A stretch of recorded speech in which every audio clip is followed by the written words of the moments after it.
சரண் Krishna YouTube சேனலுக்கு உங்களை அன்புடன் வரவேற்கின்றேன். உங்கள் கடன்கள் தீர குலதெய்வத்திற்கு இந்த எளிய பரிகாரத்தை செய்தாலே போதும். உங்கள் கடன்கள் அனைத்தும் விரைவில் தீரும். அது என்ன பரிகாரம், எப்படி செய்யணும் அப்படிங்கிறத பற்றி தான் இந்த வீடியோவில் தெளிவாக நம்ம பார்க்க போகிறோம். நம்ம சேனலில் உள்ள வீடியோவை ஃபஸ்ட் டைம் நீங்கள் பார்க்குறீங்க அப்படின்னா மறக்காமல் நம்ம சேனலை சப்ஸ்கிரைப் பண்ணி வச்சுக்கோங்க. நம்ம சேனலில் தொடர்ந்து குலதெய்வ பதிவுகள், ஆன்மீக தகவல்கள் வந்து கொண்டே இருக்கும். வாங்க வீடியோக்குள்ளே போகலாம். நம்ம வாழ்க்கையில் எவ்வளோதான் சம்பாதிச்சாலும் நம்ம உழைக்கிற காசில் முக்கால்வாசி இந்த வட்டி, கடன் அடைக்கிறதுக்கு அப்படிங்கிறதே போயிடும். அப்படி நம்ம முக்கால்வாசி வேர்வை சிந்து உழைச்ச பணமும் கடன் முழுமையாக அடையும் அப்படின்னு பார்த்தோம்னா அதுவும் அடையாது. வட்டிகள் மட்டுமே குறைஞ்சிட்டு இருக்குமே தவிர கடன்கள் அப்படியே இருக்கும். இப்படி நம்ம வாழ்க்கையில் முக்கால்வாசி உழைச்ச காசு ஃபுல்லாகவே இந்த மாதிரி போயிட்டுருக்கே அப்படின்னு எத்தனையோ பேர் வருத்தப்படுறவங்களும் இருக்காங்க. அதற்கு முக்கியமான காரணம், உங்கள் வீட்டில் ஒரு நெகட்டிவ் எனர்ஜி, எதிர்மறை ஆற்றல் நிறைந்து இருந்துச்சு அப்படின்னாலும் பணம் தங்காது. உங்கள் வீட்டில் நீங்கள் சம்பாதிக்கிற பணம் தங்காது. இதே போல் வட்டிக்கு போகிறது, மேலும் உடல் உபாதைகளால் விரைய செலவு வர்றது, டாக்டர் செலவு வர்றது, இந்த மாதிரி பணம் விரைய செலவு ஆகிக்கிட்டே இருக்கும். உங்களால் நீங்கள் சம்பாதிச்ச பணத்தை அனுபவிக்க முடியாத ஒரு சூழ்நிலை இருக்கும்போது குலதெய்வத்தை கட்டாயம் இந்த எளிய பரிகாரம் செஞ்சு பாருங்கள். கண்டிப்பாக கை மேலே பலன் கொடுக்கும். முதல்ல உங்கள் வீட்டில் உள்ள எதிர்மறை ஆற்றல் வெளியேற கண்டிப்பாக இந்த 3 முறையை ஃபாலோ பண்ணுங்கள். 1, காலை மாலை 2 நேரமும் குலதெய்வ விளக்கு ஏற்றுங்கள். குலதெய்வத்திற்காக தனியாக மண் அகல் தீபம் ஏற்றுங்க. நீங்கள் பித்தளை விளக்கு, வெள்ளி விளக்கு, எத்தனையோ விளக்கு ஏற்றினாலும் உங்கள் பூஜை அறையில் கட்டாயம் ஒரு மண் அகல் தீபம் ஏற்றி வாருங்கள். நல்ல மாற்றம் ஏற்படும். அது மட்டும் இல்லை, உங்களால் எப்பெல்லாம் முடிகின்றதோ அப்பெல்லாம் வீட்டில் சாம்பிராணி போடுங்க. தூள் சாம்பிராணி, கறிக்கட்டை வச்சு தூள் சாம்பிராணி போடுங்க. அதுவும் குறிப்பாக வெள்ளி செவ்வாய் நாட்களில் போடுங்க. போடும்போது ஒவ்வொரு மூலைகளாக உங்கள் வீட்டில் உள்ள ஒவ்வொரு கார்னர்ஸ்லேயும் அந்த சாம்பிராணி தூபத்தை காட்டுங்க. இது போல் தொடர்ந்து செய்யும்போது வீட்டில் உள்ள கெட்ட சக்திகள் வெளியே போகும். அந்த சாம்பிராணியோட வெண்கடுகு சேர்த்து வீடு ஃபுல்லாக காட்டும்போது கட்டாயம் எதிர்மறை ஆற்றல், எதிர்மறை சக்திகள் வெளியேறும். 3வதாக, உங்கள் வீட்டில் அமாவாசை, பௌர்ணமி, வெள்ளிக்கிழமை இந்த 3 தினங்களில் எந்த தினம் உங்களுக்கு வசதியாக இருக்கின்றதோ அந்த நாட்களில் குறிப்பாக எடுத்துக்கோங்க. இது மாதத்தில் 2 நாள் செய்யணும். ஒரு 8 மணிக்கு மேலே, இரவு 8 மணிக்கு மேலே செய்யணும். தனியாக ஒரு மண் அகல் எடுத்துக்கோங்க. அதில் 3, 5 கிராம்பு போட்டுக்கோங்க. அதில் ஒரு கற்பூரம் வைத்து அந்த கற்பூரத்தை ஏற்றி ஒவ்வொரு கார்னர்லேயும் காட்டுங்க. ஒவ்வொரு மூலை முடுக்குலேயும் அந்த புகை போகணும்.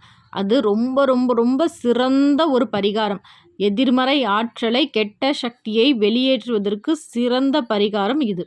இதை மாதிரி மாதத்தில் 2 முறை நீங்கள் செய்தாலே போதும். 8 மணி போல் எல்லா கார்னர்ஸ்லேயும் காட்டிட்டு உங்கள் வீட்டில் வெளியில் கொண்டு போய் அந்த தீபத்தை வச்சுருங்க. அதாவது அந்த மண் அகலை அப்படியே கொண்டு போய் வெளியில் வச்சுருங்க. வெளில வச்சுட்டு நீங்கள் லைட் ஆஃப் பண்ணிட்டு தூங்கிடுங்க. மறுநாள் அந்த மண் அகலை தனியாக எடுத்து வச்சுக்கோங்க. அடுத்து நீங்கள் எப்போ செய்ய போகிறீங்களோ அதே அகலை பயன்படுத்திக்கோங்க. இது போல் தொடர்ந்து செஞ்சு பாருங்கள். வீட்டில் கெட்ட சக்தி அப்படிங்கிறது இருக்காது. இப்போ கெட்ட சக்தி இல்லை, வீடு ஃபுல்லாக நல்ல சக்திகள் நிறைஞ்சிருக்கு. அதற்கு பிறகு நீங்கள் இந்த குலதெய்வத்திற்கான பரிகாரத்தை செய்யுங்க. கண்டிப்பாக 100% பலன் கொடுக்கக்கூடிய எளிய பரிகாரம். எல்லோராலையும் செய்யக்கூடிய பரிகாரம், சக்தி வாய்ந்த பரிகாரம். இந்த பரிகாரத்தை ஆண்கள், பெண்கள் இருவரும் தாராளமாக செய்யலாம். ஒரு பெண்கள் செய்கிறாங்க, ஆனால் 11 வாரம் தொடர்ந்து செய்ய வேண்டும். 11 வாரம் தொடர்ந்து எங்களால் செய்ய முடியவில்லை, இடையில மாதவிடாய் பிரச்சனை வருது அப்படிங்கிறப்ப அந்த பரிகாரத்தை ஆண்கள் எடுத்து தாராளமாக செய்யலாம். கணவன் மனைவி இருவரும் சேர்ந்து செய்வது இன்னமும் சிறப்பு. குலதெய்வத்திற்கு தினமும் அன்றாடம் காலை மாலை 2 நேரமும் விளக்கு ஏற்றி வாருங்கள். காலையில் 6 மணிக்குள்ளே விளக்கேற்றுவதும் மாலை 6 மணிக்கு விளக்கேற்றுவதும் ரொம்ப சிறப்பு. இப்போ இந்த பரிகாரம் நீங்கள் செய்கிறீங்க அப்படின்னா வியாழக்கிழமையில் ஆரம்பிக்க வேண்டும். வியாழக்கிழமைகளில் ஏற்பொழுதில் காலையில் 6 மணிலேருந்து 10 மணிக்குள்ளே குலதெய்வத்தை மனதார, குலதெய்வ விளக்கு காலைல ஏற்றிக்கோங்க. குலதெய்வத்தை மனதார நினச்சி வேண்டுங்க. அம்மா குலதெய்வமே, எனக்கு இவ்வளோ கடன் இருக்குது, என்னோடய கடன் பிரச்சனை சீக்கிரம் என்னை விட்டு விலகணும், என்னோடய கடன் அனைத்தும் சீக்கிரம் அடைய வேண்டும், எனக்கு நீந்தாமல் அருள் புரியணும் அப்படின்னு சொல்லி மனதார வேண்டிக்கிட்டு ஒரு ரூ. 20 பணம் எடுத்துகிட்டு போய் பக்கத்தில் உள்ள கடையில் குங்குமம் வாங்குங்க. குங்குமம் வாங்கிட்டு வந்து உங்கள் குலதெய்வத்தின் பாதத்தில் அப்படியே வச்சுருங்க. குலதெய்வ படம் இல்லாதவர்கள் உங்கள் குலதெய்வத்தின் பெயரை எழுதி அதுக்கு 4 புறமும் மஞ்சள் வைத்து என் குலதெய்வத்தின் பெயரை எழுதி என் குலதெய்வமே துணை அப்படின்னு ஒரு பேப்பரில் எழுதி அதற்கு சந்தன குங்குமம் வச்சு அந்த பேப்பருக்கு கீழே வச்சுருங்க. வச்சுட்டு மறுநாள் வெள்ளிக்கிழமை குலதெய்வ கோயில் உங்களுக்கு பக்கத்தில் இருக்குது, எங்களால் போக முடியும் அப்படின்னா தாராளமாக போகலாம். அப்படி இல்லை எங்கள் குலதெய்வ கோயில் ரொம்ப தூரம் இருக்குது, நாங்கள் வருஷத்தில் ஒரு தடவை தான் போவோம், இல்லை போகிறதுக்கே 2 நாள் ஆகும், 1 நாள் ஆகும் அப்படிங்கிறவங்க உங்கள் குலதெய்வத்தை மனதார வேண்டிக் கொண்டு, அம்மா என்னால் அவ்வளோ தூரம் வந்து குங்குமத்தை என்னால் கொடுக்க முடியல, ஒன்றை நினச்சி இங்கே பக்கத்தில் உள்ள கோயிலில் நான் கொடுக்குறேன், என்னோட கடன் பிரச்சனையை சீக்கிரம் தீர்த்து வையம்மா அப்படின்னு மனதார வேண்டிக் கொண்டு வெள்ளிக்கிழமை காலை நேரத்தில் அந்த குங்குமத்தை கொண்டு போய் அருகில் உள்ள அம்மன் கோயில்களில் கொடுத்துருங்க. வெள்ளிக்கிழமை குலதெய்வ விளக்கு ஏற்றி வைத்து வீட்டில் சாமி கும்பிட்டு உங்கள் குலதெய்வத்தை மனதார வேண்டி கொண்ட பிறகு தான் அந்த குங்குமத்தை எடுத்துகிட்டு நீங்கள் கோயிலுக்கு போகணும். வீட்டில் விளக்கேற்றாமல் கோயிலுக்கு போகக்கூடாது.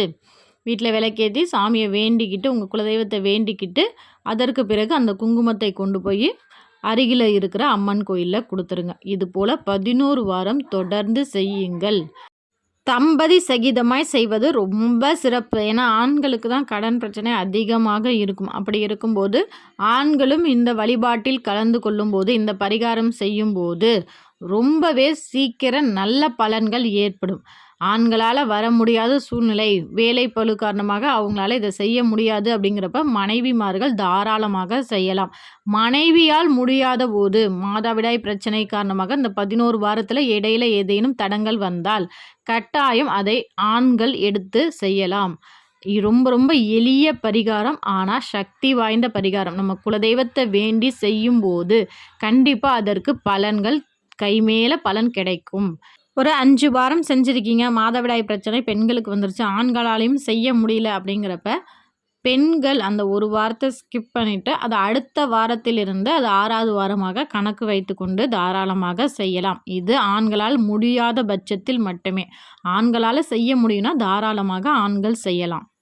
உங்கள் கடன் பிரச்சனை முழுமையாக தீர்ந்த பிறகு கொஞ்சம் குங்குமம் வாங்கிட்டு போய் ஒரு 1/2 கிலோ 1 கிலோ குங்குமம் வாங்கிட்டு போய் உங்கள் குலதெய்வத்திற்கு கொண்டு போய் கொடுங்க. அது ரொம்ப சிறப்பு. சும்மா சும்மா போக முடியலைனாலும் இந்த கடன் பிரச்சனைலாம் முடிஞ்சதற்கு ஒரு நன்றி தெரிவிக்கிறதுக்கு நம்ம குலதெய்வ கோயிலுக்கு போகணும்ல.